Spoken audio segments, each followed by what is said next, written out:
And Assalamu alaikum students. Hopefully you are all fine and safe at home. Today the date is 25th June 2020 and the day is Thursday. Now we are going to start our next type of the bonding, which is related to the hydrogen bonding. Hydrogen bonding. Hydrogen bonding is a special type of intermolecular force present in the permanently polar molecules. This bonding can be considered unique dipole-dipole attraction. This force of attraction develops between molecules that have a hydrogen atom bonded to a small, highly electronegative atom with lone pairs of electrons such as nitrogen, oxygen and fluorine. Hydrogen bonding ऐसी bonding है जिसमें hydrogen involve होते हैं. Hydrogen bonding में हमारे पास लाजमी तौर पर हाइड्रोजन प्रेजेंट होगा जो किसी भी दूसरे इलेक्ट्रोनेगेटिव जो हाईली इलेक्ट्रोनेगेटिव एलिमेंट्स के साथ कंबाइन करते हैं. हमें पता है कि हमारे पास हाईएस्ट इलेक्ट्रोनेगेटिविटी फ्लोरीन की होती है, ठीक है. और फ्लोरीन से पहले हमारे पास ऑक्सीजन और नाइट्रोजन आते हैं.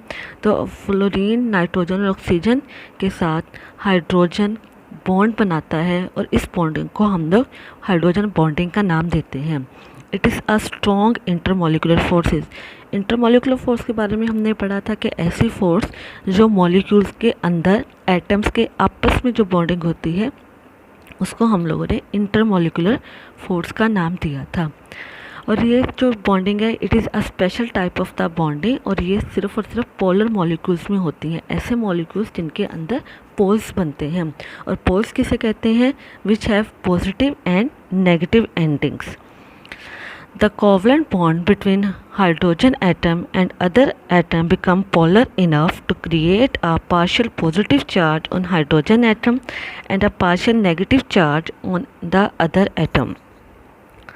The small and high partial positive charge on the hydrogen atom enables it to attract highly electronegative atom such as nitrogen, oxygen or fluorine atom of the other molecule. So the partially positively charged hydrogen atom of one molecule attracts and forms a bond while the partially negative charged atom of the other molecule, the bonding is called hydrogen bonding. This force of attraction is represented by dotted line between the molecule as shown in the figure. ये देखें, अगर हम लोग इसका structure देखते हैं तो structure में हमारे पास हाइड्रोजन है which is small in size. हमें ये पता है कि हाइड्रोजन का जो साइज़ है ये छोटा होता है और हाइड्रोजन ये हाईली इलेक्ट्रोपॉजिटिव होता है. It has the ability to donate the electrons while it form the bond with the oxygen which is partial negative. Partial negative इसके ऑक्सीजन है, it is highly electronegative as compare to the hydrogen. तो इन दोनों के दरमियान में जब bond बनेगा तो हाइड्रोजन के ऊपर पार्शियल पॉजिटिव और ऑक्सीजन के ऊपर पार्शियल नेगेटिव चार्ज आ जाएगा. Due to the electronegativity difference this bond will be called as hydrogen bonding. इसमें हाइड्रोजन इन्वॉल्व होता है और इस बॉन्ड को हम लोग हाइड्रोजन बॉन्ड का नाम देते हैं. ये हमारे पास एक मॉलिक्यूल था, ये हमारे पास सेकंड मॉलिक्यूल है. ए और B, suppose that it's a A molecule, it's a B molecule. Hydrogen bonding is always represented by the dotted lines. इनको हम लोग डॉटेड लाइन से रिप्रेजेंट करते हैं. Hydrogen bonding affects the physical properties of the molecule. Due to this, boiling point of the compounds are affected greatly. For example, boiling point of water 100 degrees C is higher than that of alcohol 78 degrees C because of more and stronger hydrogen bonding in water. इस paragraph में हमें ये बताया गया है कि जिन molecules के दरमियान में जितनी स्ट्रॉन्ग हाइड्रोजन बॉन्डिंग होगी उनका बॉन्ड तोड़ना भी उतना ही मुश्किल होगा और जितना मुश्किल होगा उनका बॉन्ड तोड़ना उतनी ही ज़्यादा एनर्जी चाहिए होगी उनको बॉयल करवाने के लिए या मेल्ट करवाने के लिए. यहाँ पर हमारे पास दो एग्जांपल्स दी गई हैं, वाटर की और अल्कोहल की. दोनों के अंदर ही हाइड्रोजन बॉन्ड प्रेजेंट होता है लेकिन वाटर के अंदर हाइड्रोजन बॉन्ड ज़्यादा स्ट्रॉन्ग होता है, इसलिए वाटर का जो बॉन्ड तोड़ने के लिए हमें ज़्यादा हीट चाहिए होती है, which is 100 degree C.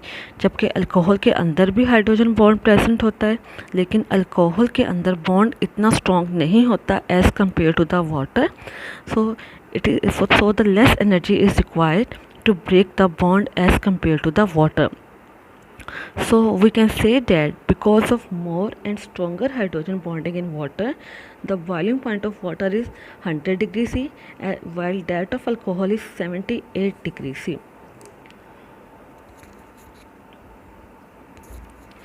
The important phenomena of floating of ice over water is because of hydrogen bonding. It's a very important paragraph. The density of ice at 0 degree C is 0.917 gram per centimeter cube, is less than that of liquid water at 0 degree C 1 gram per centimeter cube. In the liquid state, water molecules move randomly. However, when water freezes, the molecules arrange themselves in the order form that gives them open structure. This process expands the molecules that result in ice being less dense as compared to the water. ये बहुत important paragraph है। ये short question objective point of view से ये आप लोगों का अक्सर ही एग्जाम्स में ये पूछ लिया जाता है कि why does ice float over water. तो इस पैराग्राफ में ये बताया गया है कि हमारे पास जो आइस है it is present in different state. वो आइस में भी की फॉर्म में भी प्रेजेंट होती है, यानी सॉलिड की फॉर्म में भी प्रेजेंट है, and in the form of water liquid की फॉर्म में भी प्रेजेंट है। अब यहाँ पर ये पूछा गया है कि जो आइस है हमारे पास वो पानी के ऊपर, यानी कि जो बर्फ़ है वो पानी के ऊपर क्यों फ्लोट करती है। उसका आंसर ये है कि जब हमारे पास जो वाटर है which is in the liquid state, तो आपको पता है कि लिक्विड के मॉलिक्यूल्स के दरमियान आपस में स्पेस होती है, और जो लिक्विड के जो एटम्स हैं वो फ्रीली एक दूसरे मूव कर सकते हैं। They have the freedom to move freely, उनके पास वो फ्रीली मूव कर सकते हैं। लेकिन जब आइस है, we know that ice is a dense structure, और वो अपने एक कॉम्पैक्ट स्ट्रक्चर होता है, हार्ड स्ट्रक्चर होता है। तो जब जो सॉलिड होते हैं उनके अंदर जो एटम्स होते हैं वो मूव नहीं कर सकते, बल्कि वो एक अरेंजमेंट उनकी स्पेसिफिक होती है। तो यहाँ पर भी यही कहा गया है कि जो वाटर है उसकी जो डेंसिटी है वो 1 ग्राम पर सेंटीमीटर क्यूब है, जबकि आइस की जो डेंसिटी होती है वो 0.917 ग्राम पर सेंटीमीटर क्यूब है। तो वाटर आइस की डेंसिटी कम है, वाटर की डेंसिटी ज़्यादा है। जिसकी डेंसिटी कम होगी वो हमेशा फ्लोट करेगा, ठीक है। जस्ट लाइक डैट, अगर आपने देखा होगा कि समटाइम्स अगर हम कोई ऑयल का ड्रॉप अगर हम पानी के ऊपर गिरा देते हैं तो जो ऑयल है वो भी फ्लोट करता है, वो भी पानी की एक तह बना देता है, एक लेयर बना देता है पानी के ऊपर। तो इसकी भी यही रीज़न होती है कि जो ऑयल है it is denser as compare to the water. So the ice is less dense, ice has less density as compared to the water, so it floats on the water.